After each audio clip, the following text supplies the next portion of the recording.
నమస్తే, welcome to n times. నేను బాపయ్య. టన్నుల కొద్ది భయం, పవన్ దెబ్బకి వీడియోలు మాయం అని చెప్పి ఈ వీడియోకి నేను ఒక టైటిల్ పెట్టాను. అంటే టన్నుల కొద్ది భయం అని చెప్పగానే నాకు ఈ టైటిల్ చూస్తే పవన్ కళ్యాణ్ సినిమాలోని ఒక డైలాగ్ గుర్తొస్తుంది. నీకు భయం లేదన్నావు కదా, నీకు భయం చూపించే బాధ్యత నాది. గ్రాముల్లోనో కిలోల్లోనో కాదు, టన్నుల్లో నీకు భయాన్ని చూపిస్తాను అని చెప్పేసి పవన్ కళ్యాణ్ ఒక సినిమాలో అంటాడు. అయితే అది సినిమా, అక్కడ పవర్ స్టార్ పవన్ కళ్యాణ్. అయితే ఇప్పుడు మాత్రం ఇక్కడ ఆంధ్రప్రదేశ్ ఉప ముఖ్యమంత్రి, జనసేన పార్టీ అధినేత పవన్ కళ్యాణ్. కాబట్టి సంఘ విద్రోహక చర్యలకు పాల్పడే వాళ్ళకి కూడా ఇప్పుడు టన్నుల్లో భయం చూపించాడు పవన్ కళ్యాణ్. వాళ్ళంతా కూడా వణికిపోతున్నారు. అయితే నిన్న మొన్నటి వరకు కూడా ఆంధ్రప్రదేశ్ కూటమి ప్రభుత్వాన్ని లేకపోతే పవన్ కళ్యాణ్ని తప్పుపడుతూ మాట్లాడిన తులసి చందు కూడా ఇప్పుడు భయం అనే మాటని చవిచూసినట్టున్నారు. తులసి చందు కూడా భయం అనే మాటని చవిచూసినట్టున్నారు. ఆవిడ ఛానల్లో ఒక వీడియో ఉండేది మొన్నటి వరకు కూడా, మొన్న ఈ మధ్య కాలం వరకు కూడా ఉంది, నక్సలిజం ఎండ్ అని చెప్పేసి. మరి ఉన్న ఫలంగా ఈ వీడియో ఇప్పుడు కనిపించడం లేదు, ప్రైవేట్లో ఉంది అని చెప్పి తెలుస్తుంది. ఎందుకని ప్రైవేట్లో పెట్టుకున్నారు? అంత భయం ఎందుకు? తప్పు చేయలేదు, నేనే తప్పు చేయలేదు అని చెప్పి నమ్మకం ఉన్నప్పుడు, ఆ వీడియో చేసేటప్పుడు కూడా ధైర్యం ఉన్నప్పుడు, ఇప్పుడు ఎందుకు ప్రైవేట్లోకి వెళ్ళింది ఆ వీడియో? అంత భయపడిందా తులసి చందు? నిన్న మొన్నటి వరకు కూడా పవన్ కళ్యాణ్ తీరుని వ్యతిరేకించింది కదా. పవన్ కళ్యాణ్ నేర్పించాడు ఈ మాటలన్నీ కూడా, ఈ బూతులన్నీ కూడా పవన్ కళ్యాణ్ మాట్లాడటం వల్లే పవన్ కళ్యాణ్ని అంత ఆదర్శంగా తీసుకుని పవన్ కళ్యాణ్ని అంత అభిమానించిన ఆ ప్రశ్న రావణ్ తన నుంచే ఇంప్రెషన్ పొందాడు, తన నుంచే ప్రేరేపణ పొందాడు అని చెప్పేసి మాట్లాడింది కదా. ఇప్పుడు ఆవిడ ఎందుకు అంత భయపడింది? మరి నిన్న మొన్న కూడా అతన్ని ఎందుకు అంత ఇబ్బంది పెడుతున్నారు? అతను ఒక నీటి బొట్టు మాత్రమే, మీరంతా ప్రశ్న రావణ్ణి ఒక ప్రవాహంగా మారుస్తున్నారు అని చెప్పేసి మాట్లాడిన తులసి చందు ఇప్పుడు ఎందుకు తన వీడియోని ప్రైవేట్లో పెట్టుకోవాల్సి వచ్చింది? ఈ మాటని చాలామంది ప్రజలు కూడా అడుగుతున్నారు. తులసి చందు దీనికి సమాధానం చెప్పాలి. నిజంగా తను ఏ తప్పు చేయలేదంటే, లేదు ఏ అతివాదాన్ని కూడా ఆవిడ ప్రోత్సహించలేదు అనంటే, ఆవిడ ఆ వీడియోని ప్రైవేట్లో పెట్టుకోవాల్సిన అవసరం ఏముంది?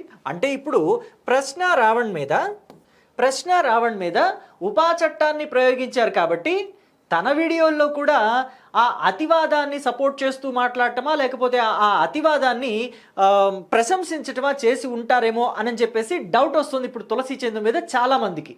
తను ఆ వీడియోస్ని ప్రైవేట్లో పెట్టుకోవటం వల్ల తన మీద కూడా డౌట్ వస్తుంది. ఖచ్చితంగా ప్రభుత్వంలోని వారు లేదా అధికారులు తులసి చందు ప్రైవేట్లో పెట్టిన ఆ వీడియోస్ని మళ్ళీ ఓపెన్ చేసి క్షుణ్ణంగా పరిశీలించాల్సిందే. ఎందుకంటే యూట్యూబ్లో ఒకసారి అప్లోడ్ చేసిన తర్వాత దాన్ని డిలీట్ చేసినా కానీ తీసుకునే సౌకర్యం ఉంటుంది అని చెప్పేసి నేను ఈ మధ్య విన్నాను.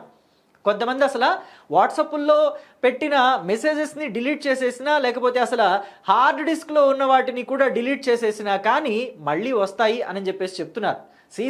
సీసీటీవీ ఫుటేజ్ లాంటివి మళ్ళీ రికవర్ చేయొచ్చు అని చెప్పేసి కూడా మనం వింటున్నాం. అలాంటిది యూట్యూబ్లో పెట్టిన దాన్ని డిలీట్ చేస్తే మాత్రం మళ్ళీ దాన్ని రికవర్ చేయలేరా, దాన్ని రిట్రీవ్ చేయలేరా? సో కాబట్టి తులసి చందు ప్రైవేట్లో పెట్టిన ఆ వీడియోస్ని అధికారులు ఖచ్చితంగా చెక్ చేయాల్సిందే. ఎందుకంటే ఇప్పుడు ఆంధ్రప్రదేశ్లో స్పెషల్ టాస్క్ ఫోర్స్ అనే దాన్ని తీసుకొచ్చారు. ఎవరైతే ఇలాగా సంఘ విద్రోహక చర్యలకి పాల్పడే అతివాద సంస్థల్లో లేకపోతే తీవ్రవాదాన్నో ప్రమోట్ చేస్తూనో లేకపోతే పొగుడుతూనో వీడియోలు చేస్తారో వాళ్ళని అదుపులోకి తీసుకోవడానికి ఈ స్పెషల్ టాస్క్ ఫోర్స్ని తీసుకొచ్చారు. ఆ టాస్క్ ఫోర్స్కి అధినాయకత్వం వహించేది రవికృష్ణ ఐపీఎస్ అధికారి రవికృష్ణ. సో మొత్తం మీద వ్యవహారం చాలా కఠినతరంగా మారుతుంది.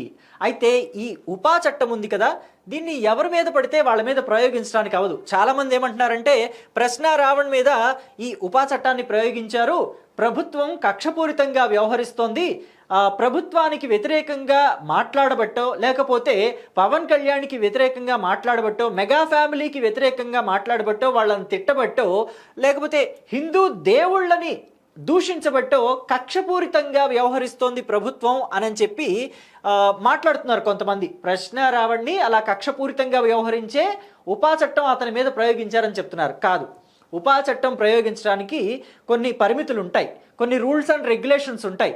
ఆ రూల్స్కి లోబడి ఉంటేనే ఉపా చట్టాన్ని ప్రయోగించడానికి కోర్టుల్లో జడ్జి కూడా అంగీకరిస్తారు.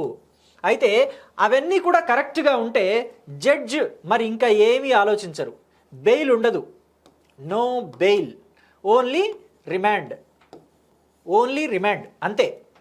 ఇక్కడ ఈ ఉపా చట్టం ప్రయోగించినప్పుడు జడ్జి గారు కేవలం, మనం ఇందాక వీడియోలో కూడా చెప్పుకున్నాం, కేవలం ఈ కేసు ఎవరైతే పెట్టారో ఆ కేసు పెట్టిన తరఫు లాయర్ మాత్రమే చెప్పింది వింటారు. డిఫెన్స్ వాళ్ళకి అవకాశం కూడా ఉండదు. బెయిల్ అసలు బెయిల్ అనే క్వశ్చనే లేదు దీంట్లో. కాబట్టి చాలా జాగ్రత్తగా వీడియోలు చేయండి గురు. వీడియోలు చేయొచ్చు, వాళ్ళ పాయింట్ ఆఫ్ వ్యూలో ఎవరైనా సరే విశ్లేషణ ఇవ్వచ్చు, ప్రతి దాని మీద విశ్లేషణ ఇవ్వచ్చు. కానీ దేని మీద పడితే దాని మీద విశ్లేషణ ఇవ్వకూడదు. దేని మీద పడితే దాని మీద ఇష్టానుసారంగా దేవుడు నాలుక ఇచ్చాడు కదా అని చెప్పేసి ఇష్టానుసారంగా మాట్లాడకూడదు. మాట్లాడితే పర్యవసానాలు తీవ్రంగా ఉంటాయి. సో ఇప్పుడు కొంతమందిలో భయం బయలుదేరింది. ఆ భయం అలాగే ఉంటే బాగుంటుంది, మన సమాజం కూడా బాగుంటుంది. సమాజంలో సంఘ విద్రోహక చర్యలు పాల్పడకుండా కొంతమంది అదుపులో ఉంటారు అని చెప్పేసి ఇప్పుడు అర్థమైంది. దీని మీద మీరేమంటారో మీ అభిప్రాయాన్ని కూడా కమెంట్ బాక్స్లో తెలియచేయండి. Thank you.